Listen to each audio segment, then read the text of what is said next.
Welcome guys, chemistry and comedy YouTube চ্যানেলে পুনরায় সকলকে স্বাগত। আমরা ফিরে এলাম ক্লাস 11 এর রসায়ন বিজ্ঞানের প্রাথমিক ধারণার বিষয়গুলি নিয়ে আবার নতুন ভিডিওতে। আজকের এই ভিডিওতে আমরা যে তিনটি জিনিস আলোচনা করব তার মধ্যে সর্বপ্রথম ডাল্টনস অ্যাটমিক থিওরি বা ডাল্টনের পরমাণুবাদ, 2 নাম্বার বার্জেলিয়াস হাইপোথিসিস বা বার্জেলিয়াসের প্রকল্প, 3 নাম্বার অ্যাভোগাড্রোস হাইপোথিসিস বা অ্যাভোগাড্রোর প্রকল্প। চলো সংক্ষেপে আমরা এটা আলোচনা করে ফেলি। প্রথম ডাল্টনের পরমাণুবাদ, ডাল্টনস অ্যাটমিক থিওরি। 1808 সাল নাগাদ ডাল্টন এটি দেন। এখানে আমরা কি জানতে পারি না, ডাল্টনের পরমাণুবাদ থেকে পদার্থের গঠনকারী কণা সম্পর্কে আলোচনা বা ধারণা পাওয়া যায়। কি রকম না, উনি প্রথমে বলেন যে পদার্থের গঠনকারী কণাগুলো হচ্ছে নিরেট গোলকের মতো, যাদের নাম দেন উনি পরমাণু। পরমাণু অবিভাজ্য, আর একই রকমের পদার্থের ক্ষেত্রে গঠনকারী কণা বা পরমাণুগুলো একই রকম, ভিন্ন ভিন্ন পদার্থের ক্ষেত্রে সেগুলি ভিন্ন রকম। লাভ কি না, ডাল্টনের পরমাণুবাদ দিয়ে সহজেই ভরের নিত্যতা সূত্র, রাসায়নিক সংযোগ সূত্র যেটা স্থিরানুপাত সূত্র এর ব্যাখ্যা করা যায়। ত্রুটি আছে? হ্যাঁ অবশ্যই আছে। ত্রুটি কি আছে না, যেটা বললাম যে পরমাণু কি অবিভাজ্য, কিন্তু প্রকৃতপক্ষে কি অবিভাজ্য না। পরবর্তী সময় দেখা গেছে যে পরমাণুকে কি ভাঙা যায়, ভেঙেই subatomic particles, electron, proton, neutron এগুলো আমরা পাই। আইসোটোপের ক্ষেত্রে এই সূত্রের প্রয়োজন হয়।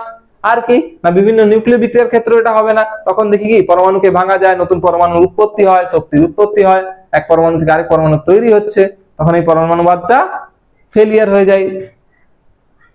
তাই ডাল্টনের পরমাণুবাদ এবং গেল-ল্যাসাকের গ্যাস আয়তন সূত্রের মধ্যে সমন্বয় সাধন করতে বার্জেলিয়াস এগিয়ে এলেন। তিনি তার পরমাণুবাদেরই আরেকটা তত্ত্ব দিলেন কি, এই দুটো রাসায়নিক সংযোগের সূত্রকে সমন্বয় করে বার্জেলিয়াস বললেন যে একই চাপ ও উষ্ণতায় সম আয়তন সকল গ্যাসে সমান সংখ্যক পরমাণু থাকে। অর্থাৎ যদি নির্দিষ্ট চাপ উষ্ণতায় সম আয়তন N2 গ্যাসেও যা পরমাণু থাকবে, সম আয়তন O2 গ্যাসেও সম পরমাণুই থাকবে, সমসংখ্যক পরমাণুই থাকবে। কিন্তু এটা পরবর্তী সময় ভুল প্রমাণিত হয়। তারপরে এলো অ্যাভোগাড্রোর অনুবাদ, যেটা থেকে আমরা অণু সম্পর্কে ধারণা পাই। কি বলছে অ্যাভোগাড্রোর অনুবাদ বা অ্যাভোগাড্রোর হাইপোথিসিস বা প্রকল্প? সম আয়তন সকল গ্যাসে একই চাপ উষ্ণতায় সম আয়তন সকল গ্যাসে সমান সংখ্যক অণু থাকে। আর পদার্থের গঠনকারী কণাগুলো দু রকমের, পরমাণু এবং অণু। আর অণু পরমাণু নিয়েই তৈরি হয়, আর অণু হচ্ছে পদার্থের মধ্যে স্থায়ী সত্তা বিশিষ্ট কণা, যা তার রাসায়নিক ধর্মকে নিয়ন্ত্রণ করে। মনে থাকবে। আর ডাল্টনের পরমাণুবাদের যেরকম কিছু সুবিধা আছে, ত্রুটি আছে, এরকম অ্যাভোগাড্রোর অনুবাদেরও কিছু সুবিধা, কিছু ত্রুটি আছে এবং কিছু অনুসিদ্ধান্ত আছে। সেই অনুসিদ্ধান্তের মধ্যে গুরুত্বপূর্ণ কয়েকটা আমরা জানি।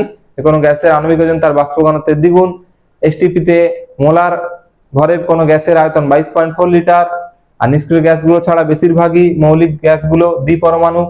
এই রকম জিনিসগুলোকে আমাদেরকে মনে রাখতে হবে। ব্যাস, সংক্ষেপে এই জিনিসগুলো মনে রাখবো জাস্ট বেসিক আইডিয়ার জন্য।